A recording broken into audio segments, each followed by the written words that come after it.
बिस्मिल्लाहिर्रहमानिर्रहीम। नाम है खंसा।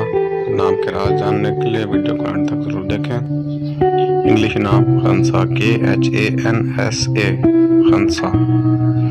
मायनी है पुराना अरबी नाम। मज़हब है मुस्लिम।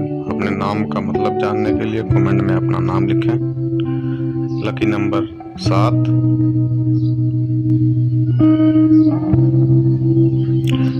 मुवाफिक दिन जुम्मा और सोमवार।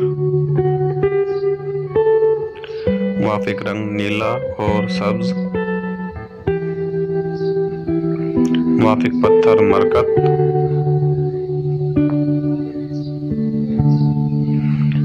मुवाफिक धातें हैं इनके लिए चांदी। अगर वीडियो पसंद आई है तो लाइक कीजिए, दोस्तों के साथ शेयर कीजिए और सब्सक्राइब करना